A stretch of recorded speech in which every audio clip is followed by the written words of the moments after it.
Movie start होती है तो हमें अपोकलिप्टिक टाइम दिखाया जाता है, यानी जब आज से हजारों साल पहले इंसानों जैसे नजर आने वाले मॉन्स्टर्स जिन्हें टाइटन्स कहा गया है, उन्होंने पूरी दुनिया को डिस्ट्रॉय कर दिया था और उनसे डर कर इंसानों को अपनी जान बचाने के लिए अपनी ही बनाई गई दीवारों के पीछे सरवाइव करना पड़ रहा है। और वो लोग दीवार के पीछे इस उम्मीद पर जिंदगी गुजार रहे थे कि अगर वो टाइटन्स वापस आ गए तो ये दीवार उनको सेव करेगी। लेकिन अब 100 सालों से ज्यादा गुजर चुके थे और लोग टाइटन्स को भूलने लगे थे और अब टाइटन्स की हिस्ट्री सिर्फ किताबों में लिखी गई कहानियों तक रह गई थी, जो बच्चों को डराने के लिए इस्तेमाल की जाती हैं। दीवार के पीछे रहने वाले लोग चाहकर भी उस दीवार को पार करके बाहर नहीं जा सकते थे, क्योंकि गवर्नमेंट ने टाइटन्स के डर से दीवार के पास जाना भी डिसअलाउ किया हुआ था। और इस तरह से लोग बुरे लाइफ यानी मुश्किल में भी जिंदगी गुजारने पर राजी हो गए। दीवार के अंदर की दुनिया को 3 हिस्सों में डिवाइड किया हुआ था। एरिया नंबर 3 फार्मर्स और वर्कर्स का था, जो खेतों में काम करके सरवाइव करते थे।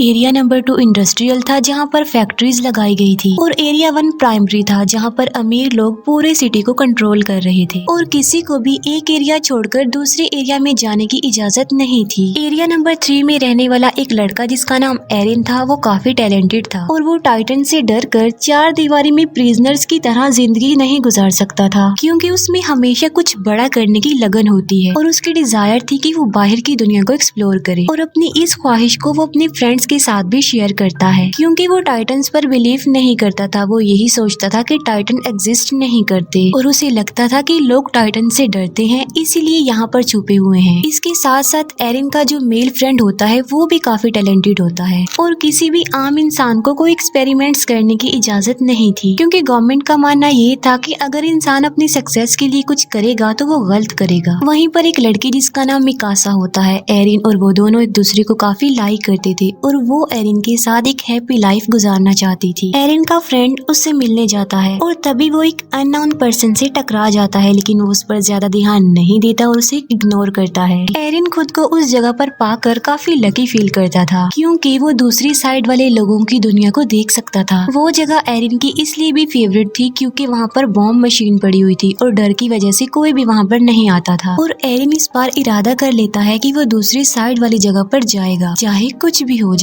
और वो अपने फ्रेंड्स को भी इस बात पर एग्री कर लेता है। उस दीवार के पास आर्मी का पहरा था और वो फर्स्ट टाइम सोल्जर्स की नजरों से बचते हुए उस दीवार के काफी करीब आ जाते हैं। लेकिन इससे पहले कि वो आगे बढ़ते, वो पकड़े जाते हैं। उन सोल्जर्स का लीडर उन लोगों को बचा लेता है, क्योंकि वो लीडर एरिन को काफी लाइक करता था और उन्हें पता था कि एरिन काफी इंटेलिजेंट है और वो एरिन के इस पैशन को अंडरस्टैंड भी करते थे। अभी वो लोग ये बातें डिस्कस कर ही रहे होते हैं कि जमीन कांप उठती है और जब वो दीवार के ऊपर देखते हैं तो उन्हें यकीन नहीं आ रहा होता जो वो देख रहे होते हैं, क्योंकि पहली बार इतने खौफनाक डर से उनका सामना जो हो रहा था और वो एक मॉन्स्टर टाइटन था, जो कि टाइटन से कई ज्यादा पावरफुल और बड़ा था। और ऐसे मॉन्स्टर्स को जायंट्स कहते हैं और वो उस दीवार से भी काफी बड़ा होता है और आग का बना होता है। और उस वक्त वो आग निकाल रहा था और अपने इतने बड़े बड़े पाँव का इस्तेमाल करके वो दीवार को तोड़ने लगता है। वो लोग काफी डरे हुए और काफी हैरान होते हैं। आग के अटैक से काफी बुरा हाल हो चुका था। लीडर एक सोल्जर को ऑर्डर देता है कि वो बॉम्बिंग करना शुरू कर दे, लेकिन वो सोल्जर उसे ये कहकर रोक देता है कि गवर्नमेंट ने हमें इन एक्सप्लोजिव का यूज करने से मना किया है। और वो जायंट काफी बड़ा होल करके हवा की तरह गायब हो जाता है और वहाँ पर तूफान आने से पहले जैसी खामोशी छा जाती है और देखते ही देखते वो टाइटन्स मॉन्स्टर्स दीवार के उस होल से बाहर आने लगते हैं। दिखने में तो वो बिल्कुल इंसानों जैसे लग रहे थे, लेकिन इंसानों की निस्बत वो काफी लंबे चौड़े थे और इंसानों को देखकर उनके फेस पर इविल स्माइल होती है कि जैसे वो इंसानों को अपना खाना समझ रहे हों। वो लीडर टाइटन्स पर बॉम्बिंग करने में कामयाब हो जाते हैं, लेकिन उन्हें ये नहीं पता था कि ये टाइटन्स इटर्नल हैं, यानी ये एक ऐसे मॉन्स्टर्स हैं जिन्हें कभी नहीं मारा जा सकता। और टाइटन्स की बॉडी की जख्मी पार्ट्स खुद ब खुद रिस्टोर होने लगते हैं। अब क्योंकि टाइटन्स तादाद में काफी ज्यादा थे तो वो लोगों को चारों तरफ से घेर लेते हैं और इंसान उसके आगे काफी छोटा दिख रहा था। और वो इंसानों को ऐसे समझ रहे थे कि जैसे इंसान पाँव में आने वाले कीड़े मकोड़े चूंटियां हैं जिन्हें मसल दिया जाए, खेलने वाले खिलौने हैं और यही नहीं बल्कि इंसान उनके लिए किसी बारबेक्यू से कम नहीं थे, क्योंकि वो उन्हें ऐसे ही पकड़ पकड़ कर खा रहे थे। सोल्जर्स इतने ज्यादा डर जाते हैं कि वो टाइटन्स का खाना बनने से ज्यादा सुसाइड को प्रेफर करते हैं और अपने आप को मार डालते हैं। टाइटन्स ने पूरे सिटी में तबाही मचा दी थी। लोग या तो टाइटन्स का शिकार होकर या लोगों की अफरा तफरी में कुचलकर मरने लगते हैं और उन लोगों को अपनी जान बचाने के लिए सिर्फ एक ही जगह मिलती है, जो कि सिटी का बहुत बड़ा हॉल था। लोग सिर्फ खुद को सेव करने के लिए दूसरों की जान की परवाह किए बगैर जबरदस्ती अंदर घुसने लगते हैं और एरिन और मिकासा भी खुद को सेव करने के लिए ऐसा ही करते हैं। मिकासा एक छोटे बच्चे को उसकी माँ के साथ देखती है तो उसे उन लोगों पर तरस आता है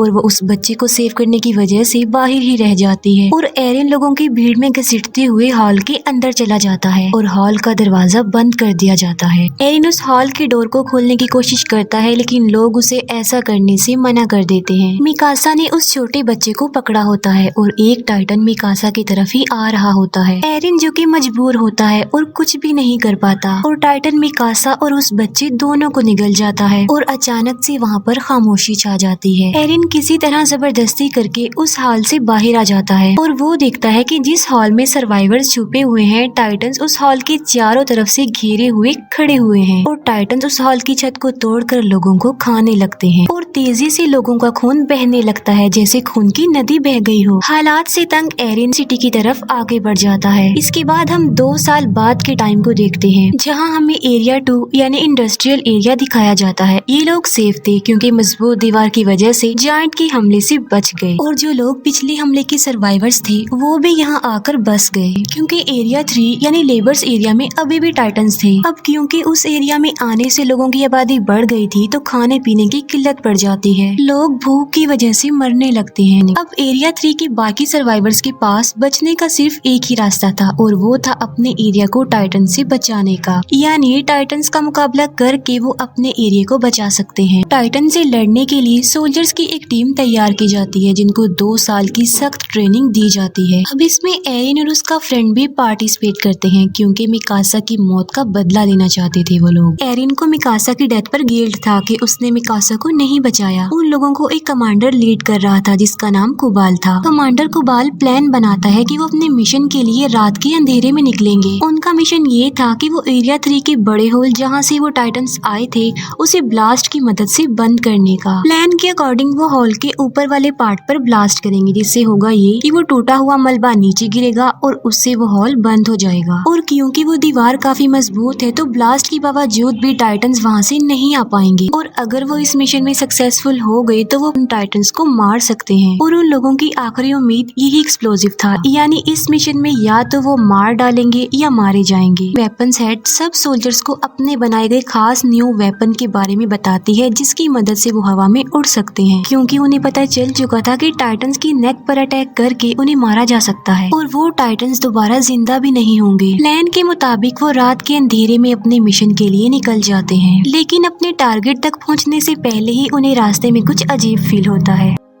और वो लोग चेक करने के लिए जाते हैं कि आखिर क्या गड़बड़ है। वो समझते हैं कि वो सिर्फ काउस की आवाज है और जब उन्हें रियलाइज होता है कि सब ओके है तो वो चल पड़ते हैं। फिर एक लेडी को किसी छोटे बच्चे के रोने की आवाज सुनाई देती है और वो सोचती है कि बच्चा मुसीबत में है और उसे हेल्प की जरूरत है और वो उसकी हेल्प करने के लिए आगे चेक करने के लिए जाती है। एरिन भी उसके पीछे पीछे जाता है और जब उन्हें बच्चा मिल जाता है तो वो देखते हैं कि ये तो टाइटन का बच्चा है और वो जायंट बच्चा उन्हें पकड़ने की कोशिश करता है और नीचे गिर जाता है और नीचे गिरते ही वो जोरों से रोने लगता है। उसकी आवाज सुनकर सब टाइटन्स जाग जाते हैं और उधर आने लगते हैं और उन लोगों को घेर लेते हैं और अब वो लोग काफी बड़ी मुश्किल में फंस चुके थे क्योंकि उनका सेल्फिश कमांडर कुबाल उन्हें इस मुसीबत में छोड़कर वेपन्स वाली गाड़ियां लेकर वहाँ से भाग चुका था। एरिन के फ्रेंड को टाइटन्स पकड़ लेते हैं लेकिन वो दूसरा सोल्जर आकर उसे बचा लेता है और अब वो लोग पूरी तरह से टाइटन से घिर चुके थे और अचानक से वहाँ पर टैलेंटेड टाइटन्स का शिकारी शिकीशिमा वहाँ पर आता है और उसने तकरीबन 10 से 15 टाइटन्स को मार डाला था और शिकीशिमा के साथ एक और बहादुर सोल्जर थी और वो थी मिकासा। जी हाँ, वो जिंदा थी। दोनों मिलकर बहादुरी से अपने फास्ट वेपन्स का यूज करके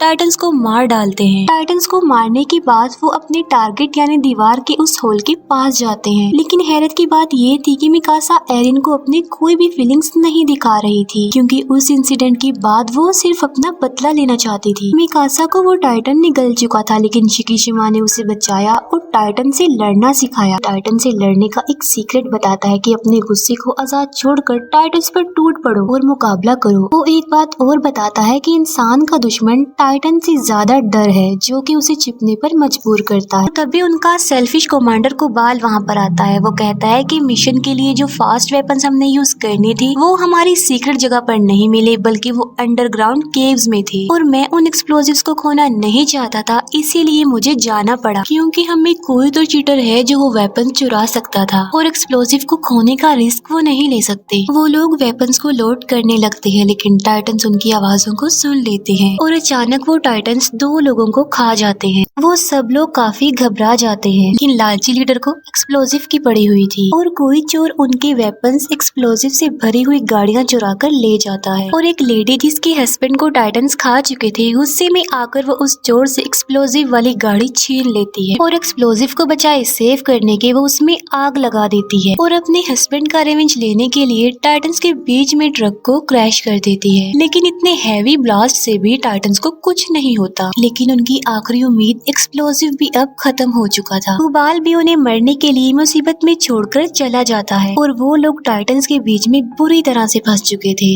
एरिन भी अब हिम्मत हार चुका था, लेकिन फिर उसे शिकीशिमा की गुस्से वाली बात याद आ जाती है और वो अपने गुस्से को आजाद छोड़कर टाइटन से मुकाबले के लिए जाता है और वो उन टाइटन्स का मुकाबला करते हुए कुछ टाइटन्स को मारने में कामयाब भी हो जाता है। और फिर फाइट के दौरान टाइटन से मुकाबला करते हुए उसका एक पाँव टूट जाता है और एक टाइटन एरिन के फ्रेंड को पकड़ लेता है। सब लोग एरिन के फ्रेंड को बचाने के लिए लड़ते हैं ताकि वो टाइटन उसे निगल ना जाए। एरिन अब पूरी तरह से हिम्मत हार चुका था और वो डिसपॉइंट हो चुका था कि वो किसी भी तरह लोगों की हेल्प नहीं कर पा रहा है, लेकिन वो फिर भी हार ना मानते हुए हिम्मत करके उठता है और बिल्कुल ठीक वक्त पर वो अपने फ्रेंड को उस टाइटन का खाना बनने से बचा लेता है। लेकिन उसे सेव करते करते वो अपना एक हाथ भी खो बैठता है और आखिरकार एक टाइटन उसे निगल लेता है और एरिन देखता है कि वो इस खतरनाक टाइटन के पेट में आ चुका है और आहिस्ता आहिस्ता डाइजेस्ट हो रहा है। ये देखकर मिकासा कंट्रोल से बाहर होकर उस टाइटन पर अटैक कर देती है, लेकिन किस्मत उनका साथ नहीं दे रही थी और मिकासा क्रैश हो जाती है क्योंकि उसका गियर खराब हो चुका था और अब मिकासा को अपनी मौत अपने सामने नजर आ रही थी क्योंकि वही टाइटन उसकी तरफ भी आ रहा था।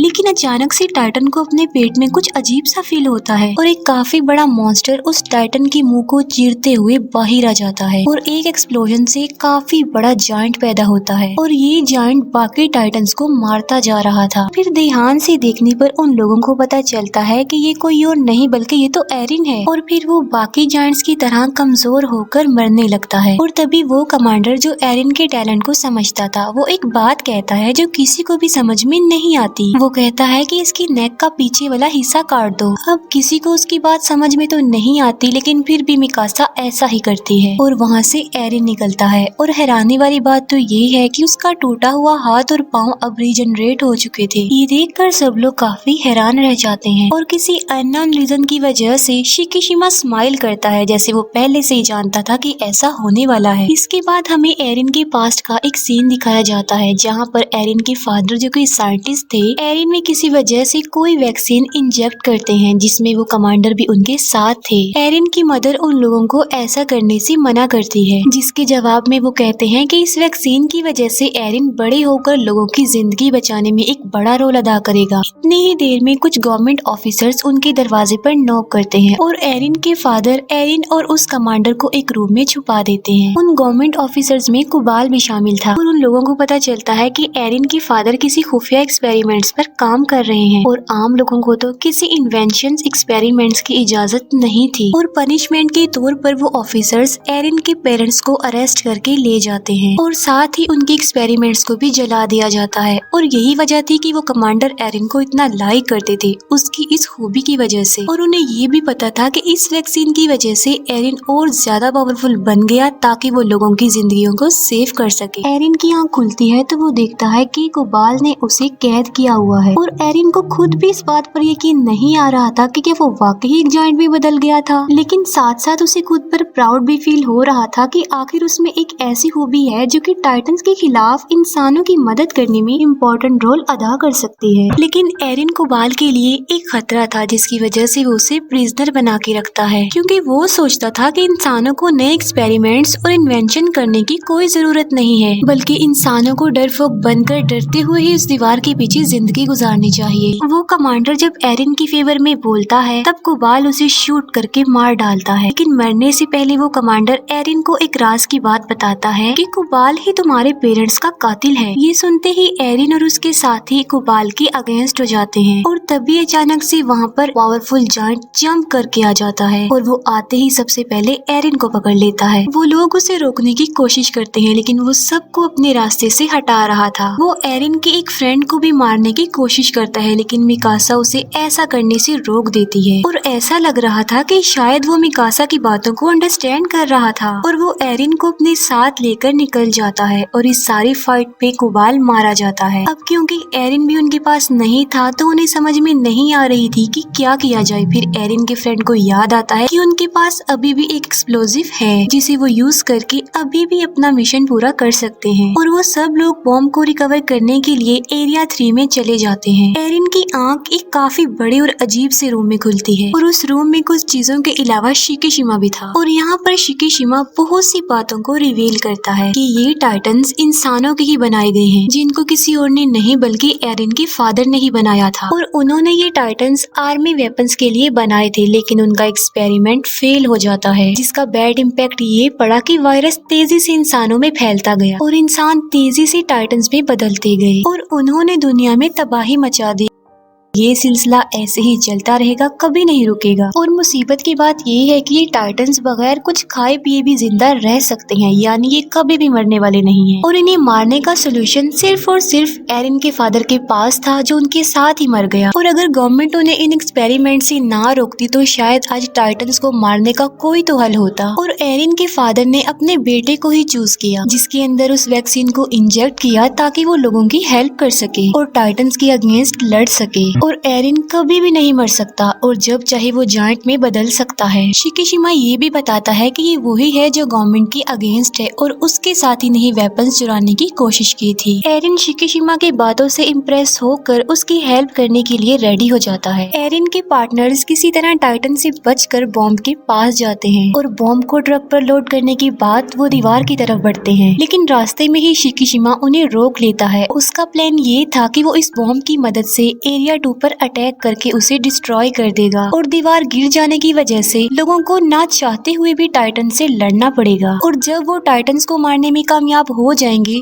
तो वो लोग बाद में गवर्नमेंट को ही खत्म कर देंगे, क्योंकि गवर्नमेंट की वजह से ही उन्हें इन हालात का सामना करना पड़ रहा है। लेकिन एरिन और उसके फ्रेंड्स उसकी इस बात पर इसीलिए एग्री नहीं कर रहे थे क्योंकि इसमें बेकसूर लोग मारे जा सकते थे और इसीलिए एरिन और शिकिशिमा में फाइट हो जाती है। शिकिशिमा जल्दी से खुद को मार कर जायंट में तब्दील कर लेता है और यहाँ पर हमें ये पता चलता है कि शिकिशिमा में भी वो खूबी थी कि वो टाइटन बन सकता था और ये वही जायंट था जो एरिन को किडनैप करके ले गया था। और टाइटन बनने के लिए उन्हें अपनी ही जान लेनी पड़ती है और जब वो एक बार टाइटन बन जाते हैं तो उनकी असली बॉडी नेक के पीछे टाइटन वाले रूप को कंट्रोल करती है। लेकिन इन जायंट्स की लाइफ टाइटन्स की निस्बत काफी कम होती है क्योंकि ये वैक्सीन से बने होते हैं, क्योंकि बाकी टाइटन्स वायरस फैलने से बने थे इसीलिए वो नहीं मरते। एरिन और शिकिशिमा के बीच जोरदार फाइट होती है। शिकिशिमा एरिन पर भारी पड़ जाता है लेकिन बाद में एरिन अपनी फाइटिंग स्किल से शिकिशिमा को हरा देता है और एरिन प्लान के मुताबिक बॉम्ब को दीवार के ऊपर वाले पार्ट में ब्लास्ट करने में कामयाब हो जाता है। और तब वो सब हैरान रह जाते हैं ये जानकर कि कोबाल मरा ही नहीं था और वो कहता है कि एरिन को मेरे हवाले कर दो, क्योंकि वो नहीं चाहता था कि कोई भी इंसानों की हेल्प करे, बल्कि इंसानों को डर कर दीवारों के पीछे ही छुपे रहना चाहिए। और गुस्से में आकर एक फीमेल सोल्जर कोबाल को मार डालती है। और यहाँ ये बात भी रिवील हो जाती है कि मूवी के स्टार्ट में हमने जो टाइटन यानी जो किंग जायंट देखा था वो कोई और नहीं बल्कि वो कोबाल था। कोबाल जायंट में बदल कर उनके मिशन को रोकने की काफी कोशिश करता है। तब शिकिशिमा उनकी हेल्प करने पर एग्री हो जाता है और अपनी जान की परवाह किए बगैर बॉम्ब को किंग टाइटन यानी कोबाल के मुंह में घुसा देता है और वहाँ पर एक्सप्लोजन की वजह से किंग टाइटन की मौत हो जाती है और एक्सप्लोजन की वजह से बनने वाले मलबे से वो बड़ा सा होल भी बंद हो जाता है। वो सब लोग काफी खुश हो जाते हैं क्योंकि वो अपने मिशन को अचीव कर चुके थे और एरिन और मिकासा का समंदर और उड़ते हुए बर्ड को देखकर ड्रीम पूरा हो जाता है और उनके ड्रीम के साथ ही मूवी यहीं पर एंड हो जाती है।